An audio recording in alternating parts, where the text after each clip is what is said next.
آج میں نے آپ کو کچھ باتیں بتانی ہے کہ جو آپ نے رجب میں کرنی ہے. سبحان اللہ.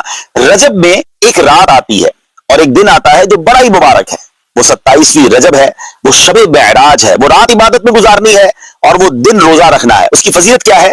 نبی پاک علیہ السلام کا فرمان عالی شان ہے کہ حضرت ابو ہریرہ رضی اللہ عنہ فرماتے ہیں جو کوئی 27ویں رجب کا روزہ رکھے اللہ عز و جل اس کے لیے 60 مہینے کے روزوں کا ثواب لکھے گا. اللہ اکبر. اسی تاریخ کو نبی پاک علیہ السلام کو معراج شریف کا عظیم الشان معجزہ نصیب ہوا. چنانچہ اس دن جو روزہ رکھتا ہے, نبی پاک علیہ السلام فرماتے ہیں رجب میں ایک دن اور رات ہے, جو اس دن روزہ رکھے اور رات قیام یعنی عبادت کرے تو گویا اس نے 100 سال کے روزے رکھے.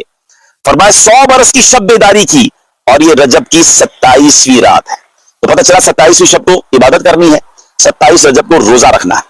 اب آئیے ہمیں اس رات کچھ نوافل پڑھنے ہیں. وہ کیا ہے؟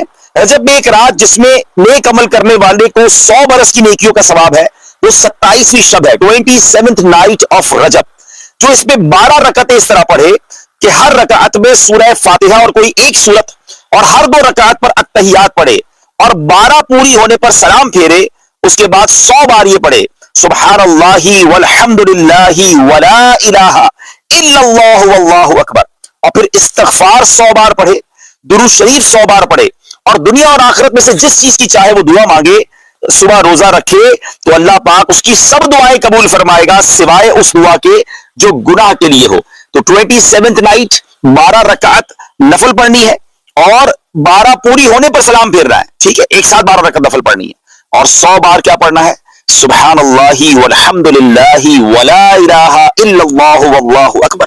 100 بار استغفر اللہ ربی من کل ذنب واتوب الیہ پڑھ لیں, 100 بار کوئی بھی درود شریف پڑھ لیں, پھر دعا مانگے, انشاءاللہ دعائیں قبول ہوں گی. کسی پریشانی میں ہے, کسی بیماری میں ہے, کسی تکلیف میں ہے, تو یہ رجب کی 27ویں شب کو ٹارگٹ بنا لیں, انشاءاللہ عبادت کریں, 27 رجب کا روزہ رکھیں اور یہ نفل پڑھ لیں. نبی اکرم نور مجسم صلی اللہ تعالی علیہ وسلم کا فرمان عالی شان ہے شب جمعہ اور روز جمعہ یعنی جمعرات کا سورج ڈوبنے سے لے کر جمعے کا سورج ڈوبنے تک مجھ پر درود پاک کی کثرت کیا کرو, جو ایسا کرے گا روز قیامت میں اس کی گواہی دوں گا اور شفاعت بھی کروں گا.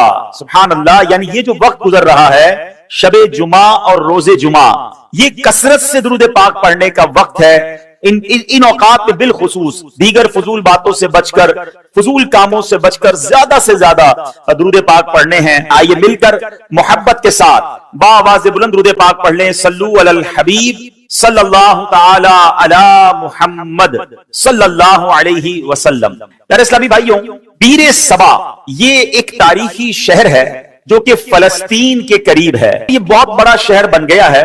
پہلے وہ ایک چھوٹا سا گاؤں تھا. عربی میں بیر کنویں کو کہتے ہیں اور سبا کا معنی ہے 7. یہ جو گنتی والا 7 ہوتا ہے نا, 7. تو اب اس کو بیر سبا کیوں کہا جاتا ہے؟ 7 عدد والا کنواں, اس سے کیا مراد ہے؟ اس کے بارے میں مختلف روایات ہیں.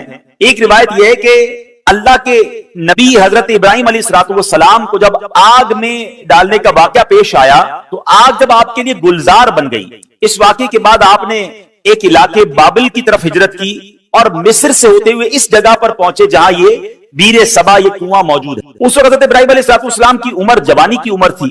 اللہ پاک نے آپ کو بہت سارا مال عطا فرمایا. آپ کے پاس مویشی جو تھے, گائے, بھینسیں اور دیگر جانور بہت زیادہ ہو گئے تھے. یہاں تک کہ لوگ آپ کو شیخ صالح, نیک بزرگ کے نام سے پکارتے تھے. اللہ کے آپ نبی بھی تھے تو آپ سے بڑی لوگ محبت کرتے تھے, آپ کو شیخ صالح کہہ کے پکارتے تھے. اب یہ ہوا کہ آپ کی کچھ لوگوں نے بے ادبی کی اور آپ سے کہنے لگے کہ آپ یہاں سے چلے جائیں. حضرت ابراہیم علیہ السلام نے کوئی لڑائی جھگڑا نہیں کیا, اپنا سامان اٹھایا اور آپ اس علاقے سے چلے گئے اور جبرون نامی شہر تشریف لے گئے, جس کو آج کل اس شہر کو الخلیل کہتے ہیں. بہرحال اللہ کریم انبیاء کرام کی یہ ادبی کیسے معاف فرماتا. اللہ پاک تو اپنے نبیوں سے بڑی محبت فرماتا ہے. رب کریم بے ادبوں کو ضرور سزا دیتا ہے. اب کیا ہوا کہ اس علاقے کے لوگوں کو یہ سزا ملی کہ جب وہ اس کنویں کے پاس پہنچے جہاں سے پانی لیتے تھے, تو سارا کنواں جو ہے وہ سوکھ گیا تھا. بلکہ اس شہر میں جتنے بھی کنویں تھے سارے ہی سوکھ گئے تھے. یہ لوگ بڑے پریشان ہوئے کہ پانی کا ایک قطرہ نہیں, کدھر گیا پانی؟ کچھ لوگوں نے کہا کہ شیخ صالح کی بے ادبی کی ہے, اللہ کے نیک بندے کو ہم نے تنگ کیا ہے, یہ ہو سکتا ہے اسی وجہ سے بے ادبی کی ہمیں سزا ملی ہے. اب یہ لوگ پھر حضرت ابراہیم کی بارگاہ میں حاضر ہوئے, معافی مانگنے لگے کہ حضور ہمیں معاف کر دیں, ہم نے آپ کو باہر نکال دیا, حضور واپس آ جائیں, اس شہر میں پھر کرم فرمائیں. حضرت ابراہیم علیہ السلام نے کہا کہ میں تو نہیں آتا, اب تم میری 7 بکریاں لے جاؤ, ایک ایک بکری کو ایک ایک کنویں کے پاس کھڑی کر دو, جیسے ہی وہ بکریاں کنویں کے پاس پہنچے گی انشاءاللہ کنویں میں پانی واپس آ جائے گا. اب یہ لوگ 7 بابرکت بکریاں لے کر واپس آئے, جو ہی انہوں نے بکریوں کو کنویں کے پاس کھڑا کیا, اللہ کی رحمت دیکھیں اسی وقت کنویں ابل پڑے اور دیکھتے ہی دیکھتے پانی سے کنویں بھر گئے. اسی وجہ سے اس مقام کا نام بیر سبا یعنی 7 بکریوں والا کنواں یہ نام مشہور ہو گیا. میرے پیارے اسلامی بھائیوں, اس واقعے سے کیا سیکھنے کو ملتا ہے؟ پہلے تو حضرت ابراہیم علیہ الصلوۃ والسلام کی کیا شان ہے, جو ذوالحجہ کا مہینہ ہے حضرت ابراہیم کی ہمیں یاد دلاتا ہے. جتنے حج کے ارکان ہیں اس پہ حضرت ابراہیم کی, حضرت اسماعیل کی, بی بی ہاجرہ کی یادیں ہیں. صفا مروہ پر جائیں تو بی بی ہاجرہ کی یاد آتی ہے. اور سبحان اللہ آپ ابو الانبیاء ہیں. یاد رکھیے حضرت ابراہیم کے بعد جتنے بھی انبیاء آئے اس دنیا میں سب کے سب حضرت ابراہیم علیہ الصلوۃ والسلام کی اولاد میں. حضرت ابراہیم کا مقام سرکار دو عالم صلی اللہ تعالی علیہ وسلم کے بعد کائنات میں سب سے افضل اگر کوئی ہستی ہے تو وہ حضرت ابراہیم علیہ الصلوۃ والسلام ہیں. اور سبحان اللہ حضرت ابراہیم کی جہاں اور بہت ساری برکتیں ہیں, آپ کی ایک اور شان یہ بھی ہے کہ آپ کا جو چہرہ انور ہے وہ سرکار دو عالم علیہ الصلوۃ والسلام سے بڑی مشابہت رکھتا تھا. میرے آقا علیہ الصلوۃ والسلام فرماتے جس کو ابراہیم کو دیکھنا ہو وہ مجھے دیکھ لے. نبی پاک کے چہرہ انور سے حضرت ابراہیم علیہ الصلوۃ والسلام کا چہرہ بڑا ملتا. تو سبحان اللہ ایک تو ان کا مرتبہ اتنا بڑا, تو پتا چلا کہ اللہ والوں کی, اللہ کے نیک بندوں کی اگر بے ادبی کی جائے تو پھر رب عز و جل برکت اٹھا لیتا ہے, پھر اللہ اسے سزا دیتا ہے. علماء کرام موجود ہیں, میرا تو بہت چھوٹا سا مطالعہ ہے مگر 2 ہی چیزوں کے بارے میں پڑھنے کا موقع ملا کہ 2 برے کام ایسے ہیں اگر کوئی بندہ ان 2 برے کاموں میں سے کوئی کام کرتا ہے تو اس کے بارے میں فرمایا یہ کام کرنے والا ایسا ہے کہ اللہ اس سے جنگ کا اعلان فرماتا. یہ کتنے بڑے برے کام ہوں گے؟ وہ 2 برے کام کون سے ہیں؟ ایک تو سود کا کام کرنے والا, اور دوسرا فرمایا اللہ کے کسی ولی سے جو دشمنی کرے رب اس سے جنگ کا اعلان فرماتا. اب مجھے بتائیے اللہ سے جنگ کر کے کوئی جیت سکتا ہے؟ نہیں نا. تو پھر ہر معاملے میں ہر طریقے سے کسی بھی صورت سود کے قریب نہیں جانا ہے. اب سوال یہ ہے کہ ہمیں کیسے پتا چلے اللہ کا ولی کون ہے؟ یہ ذرا سمجھیے گا میری بات. اللہ نے اپنے اولیاء کو اپنے بندوں میں چھپا کر رکھا ہے. دیکھیں انبیاء تو جن کے نام ہمیں معلوم ہیں وہ انبیاء ہیں, ٹھیک ہے, اور 1,00,000 کم و بیش 24,000 انبیاء جتنے بھی اللہ کے انبیاء ہیں سب پر ہمارا ایمان ہے.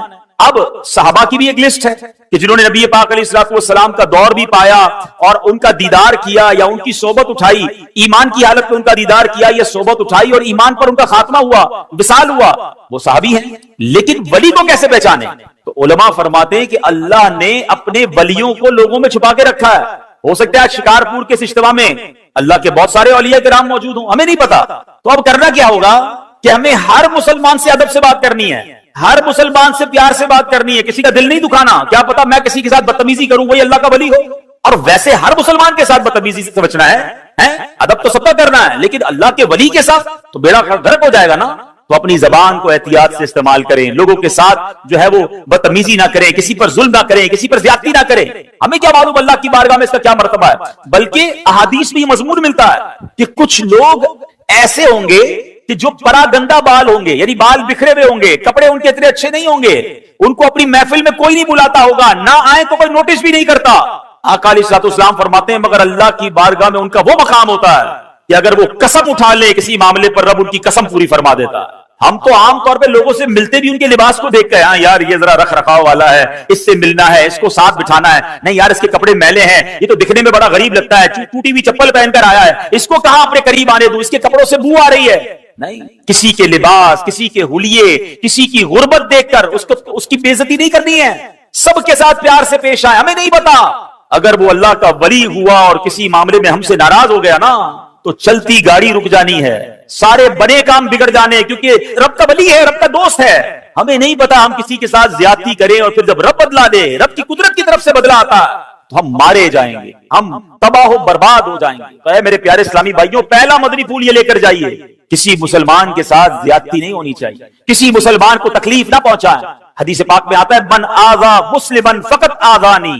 میرے آقا فرماتے ہیں جس نے کسی مسلمان کو تکلیف دی وہ ایسا ہے جیسا اس نے مجھے تکلیف دی. فرمایا ومن آذانی فقط آذ اللہ, اور جس نے مجھے تکلیف دی وہ ایسا ہے جیسے اس نے اللہ کو تکلیف پہنچا. بات کہاں تک جاتی ہے ایک مسلمان کو تکلیف دینے میں۔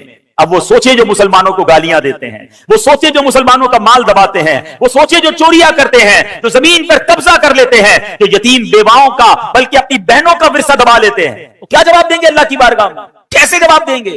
تو کبھی کسی کو ہماری طرف سے تکلیف نہ ہو، اس بات کا خیال رکھیں۔ پھر اس واقعے سے ایک اور بات سیکھنے کو کیا ملی؟ سبحان اللہ، کہ تبرکات کی کیا ویلیو ہے۔ حضرت ابراہیم خود نہیں گئے، آپ نے 7 بکریاں بھیج دی، اور جب وہ 7 بکریاں جاتی ہیں اس کی برکت سے سبحان اللہ ان کنووں میں پانی آ جاتا ہے۔ تو پتہ یہ چلا کہ اللہ کے جو اولیاء ہوتے ہیں، رب کے قریب جو لوگ ہوتے ہیں، ان کے قرب والی تبرک والی چیزوں میں بھی بڑی برکت ہوتی ہے۔ ان تبرکات کی برکات سے مشکلات ٹل جاتی ہیں، پریشانیاں حل ہوتی ہیں، دلوں کو سکون ملتا ہے، بیماریاں دور ہوتی ہیں۔ ارے جناب لوگ کہتے ہیں تبرک کی کوئی ریفرنس دیجئے، تبرک کیسے ہو گیا اور تبرک کا کیا جناب کوئی حقیقت ہے؟ ارے آپ نے اگر قرآن پڑھا ہوتا تو یہ سوال کبھی ذہن میں پیدا نہ ہوتا۔ پڑھیے سورہ یوسف، پڑھیے اس کی تفسیر۔ حضرت یعقوب علیہ السلام جب حضرت یوسف کی یاد میں آنسو بہاتے تھے، آپ کی بینائی کا ضعف پڑ گیا، بینائی کمزور ہو گئی، بہت طویل واقعہ ہے۔ حضرت یوسف کو جب پتا چلا، جب آپ مصر کے بادشاہ بن چکے تھے، اللہ اکبر، حضرت یوسف بھی اللہ کے نبی ہیں، ذرا غور سے بات سنیے گا، حضرت یعقوب بھی اللہ کے نبی ہیں، یہ دونوں نبی اللہ سے یقیناً دعا کر سکتے ہیں، مگر حضرت یوسف اپنے بھائی کو کہتے ہیں ایسا کرو، میرا یہ قمیص جو ہے لے جاؤ میرے والد کے پاس، ان کی آنکھوں پر رکھ دینا، اللہ اس کی برکت سے ان کی بینائی کا ضعف دور کر دے گا۔ اور یہ واقعہ قرآن میں بیان ہو رہا ہے۔ اگر تبرک کی ویلیو نہ ہوتی تو حضرت یوسف دعا فرماتے، یقیناً اللہ کے نبی ہیں، وہ دعا فرماتے، اللہ ضرور دعا کرم فرماتا، مگر سبحان اللہ یہ قرآن کا واقعہ بتا رہا ہے کہ اللہ والوں کی نسبت رکھنے والی چیز میں اللہ کریم نے اپنی رحمتوں سے برکت ڈالی ہے۔ تو تبرک کی اہمیت سمجھیے، اور اللہ والوں کا اگر کوئی تبرک مل جائے تو اس کا ادب کرنا چاہیے۔ ایک جملہ یاد کر لیجئے، با ادب با نصیب، اور بے ادب بد نصیب۔ جو ادب نہیں کرتا اس کو برکتیں نہیں ملتی۔ سبحان اللہ، حضرت ابراہیم کی بات چل رہی ہے، قرآن مجید فرقان حمید میں تبرکات کی بات ہو رہی ہے نا۔ آؤ ایک اور تبرک کے بارے میں بتاتا ہوں جس کا ذکر قرآن میں موجود ہے، اور جس تبرک کو دیکھنے کی بلکہ اس کے قریب نماز پڑھنے کی ہر مسلمان کے دل میں آرزو ہوتی۔ اور وہ کون سا تبرک ہے؟ اللہ قرآن میں فرماتا ہے وَاتَّخِذُوا مِن مَقَامِ إِبْرَاهِيمَ مُصَلًّى، اور اے مسلمانوں تم ابراہیم کے کھڑے ہونے کی جگہ کو نماز کا مقام بناؤ۔ مقام ابراہیم کیا؟ ایک پتھر ہے، حضرت ابراہیم علیہ السلام اس پتھر پر کھڑے ہو کر کعبے کی آپ نے تعمیر فرمائی، اور سبحان اللہ یہ کمال کا پتھر ہے۔ اب دیکھیے آج شکارپور کے اس فیضان مدینہ میں ہم بیٹھے ہیں، اس کی چھت جب بنی ہوگی کسی انسان کا ہاتھ تو نہیں پہنچا ہوگا نا، کوئی نہ کوئی لفٹ لگائی گئی ہوگی، اس کے بعد وہ شٹرنگ لگاتے ہیں، مزدور اوپر چڑھتے ہیں اور چڑھ کر کام کرتے ہیں، اگلا فلور ہو تو ایک اور لفٹ لگائی جاتی ہے، جتنا قد ہوتا ہے وہاں تک بندے کا ہاتھ پہنچتا ہے، اس کے اوپر کے لیے کسی لفٹر کی ضرورت پڑتی ہے۔ سبحان اللہ 5000 سال سے پرانی بات ہے، جب حضرت ابراہیم کعبے کی تعمیر کر رہے تھے، بتاؤ نا حضرت ابراہیم نے یہ قد سے اوپر پتھر کیسے رکھے ہوں گے؟ سبحان اللہ، تفاسیر میں یہ ملتا ہے کہ جس پتھر پر حضرت ابراہیم کھڑے ہو کر کعبے کی تعمیر کر رہے تھے، حضرت اسماعیل پتھر پکڑاتے جاتے، حضرت ابراہیم پتھر رکھتے جاتے، اور جب یہ دیوار اونچی ہو جاتی مقام ابراہیم بھی اونچا ہوتا چلا جاتا۔ مقام ابراہیم جو پتھر ہے وہ لفٹ کا کام کرتا تھا، وہ اونچا ہو جاتا، آپ اوپر پتھر رکھتے، جب نیچے پتھر رکھنا ہوتا وہ پتھر نیچے آ جاتا۔ سبحان اللہ یہ کیسا معجزہ ہے۔ بلکہ سنو 5000 سال کے بعد بھی آج بھی اپنی آنکھوں سے جب آپ مقام ابراہیم کا دیدار کرتے ہیں نا تو حضرت ابراہیم کے قدموں کے نشان آج بھی نظر آتے ہیں۔ اللہ نے اس تبرک کو کیسے باقی رکھا ہے، اس کی حفاظت کا کیسے انتظام کیا ہے۔ جناب 400-500 سال 700-800 سال میں عمارت تباہ ہو جاتی ہے، عمارت مخدوش ہو جاتی ہے، گرنے کے قریب ہو جاتی ہے، یہ پتھر 5000 سال سے زیادہ اس میدان میں گویا پڑا ہوا ہے، اس میدان میں جلوہ فرما ہے۔ اس پتھر پر اب جا کر یہ جو مقام ابراہیم کے اوپر آپ دیکھتے ہیں نا، ایک بہت خوبصورت سا گولڈن کلر کا ایک کیس بنا دیا گیا ہے، ایک اس کو حفاظت کر دی گئی ہے اس کی۔ یہ پہلے ایسا نہیں تھا، یہ 200-400 سال پہلے ہوا ہوگا۔ ہزاروں سال سے کھلے میدان میں یہ پتھر موجود ہے، ہزاروں بارشیں گزری، ہزاروں آندھیاں گزری، موسم آگے پیچھے ہوئے، مگر اس پتھر پر آج بھی حضرت ابراہیم کے قدموں کے نشان موجود ہیں۔ یہ کیسا معجزہ ہے کہ ہم اپنی آنکھوں سے دیکھ رہے ہیں۔ اب ذرا آگے چلیے، اب ذرا بتائیے، قرآن کہتا ہے اس مبارک پتھر کو مصلی بنایا جائے، مصلی بنانے کا حکم دیا۔ اس کا مطلب کیا ہوا کہ کعبے کے سامنے ایسی جگہ کھڑے ہو کر نماز پڑھو کہ